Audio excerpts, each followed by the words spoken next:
Makibalita naman tayo sa mga nagiging paghanda pa rin sa State of the Nation Address ni Pangulong Noynoy Aquino o SONA.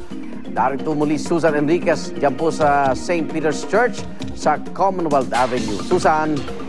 Yes, maraming salamat Arnold. Dumating na dito ang unang grupo ng mga ralista. Ito'y kinabibilangan ng mga miyembro ng bagong alyansa Makabayan at Kilusang Magbubukid ng Pilipinas at mga magsasaka mula dito sa Hacienda Luisita. Kanina na nakita na natin yung ilan humiga, umupo at ngayon ay nagsasagawa na ng kanilang programa dito sa unang sa tinatawag na first line of defense ng ating PNP dito sa ilang metro ang layo makalipas ang St. Peter Parish. Ngayon ay makakasama natin si Police Superintendent Dato Mama Makhalid Alhaj. Siya po ay mula sa Regional Human Rights Affairs Office ng NCRPO. Sir, good morning po. Magandang umaga po, ma'am. Okay. Sir, ano po ang magiging role dito ng inyong grupo? Bakit po kayo nandito ngayon sa rally na ito dito po sa kahabaan ng Commonwealth Avenue? Kami po ay inatasan ng liderato ng Philippine National Police na i-observe ang grupo ng kapulisan kung sila ba ay nag-o-observe ng sinasabing human rights. Apa. Ganun na rin in-observe rin namin yung ating mga ralista na kung saan sila ay nagpapahayag ng kanila. Okay, ganito sa binabanggit kami, nakita tayong mga pulis, may mga dalang firearms, long firearms. Paano po ang naging direktiba nyo dito?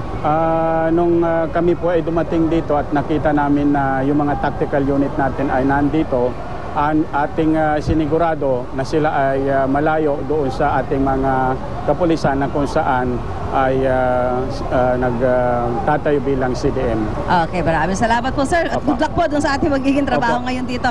Si Police Superintendent Dato Mama Makhalid Alhaj mula po sa Human Rights Affairs Office ng NCRPO. So magpapatuloy po dito at makakasama nila dito ang mga kinatawan mula sa Commission on Human Rights para makita na nagko-comply doon sa human rights practice itong mga pulis at maging ang mga ralista. So nagsisimula na po yung programa ng unang grupo ng mga ralista na dumating dito sa may bahagi ng Commonwealth Avenue. Balik muna sa iyo, Arnold.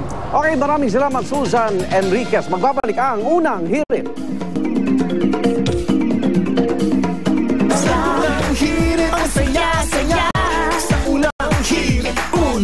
Masarap ang gising.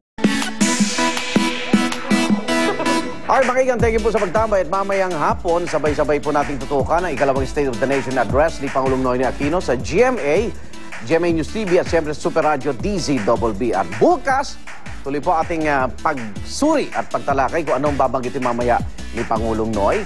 Kita-kita ulit tayo bukas. Ito lang sa Unang Hirit! Unang Hirit, ang saya-saya. Sa Unang Hirit, Unang Hirit, Unang Hirit. Ang programang ito ay inihatid sa inyo ng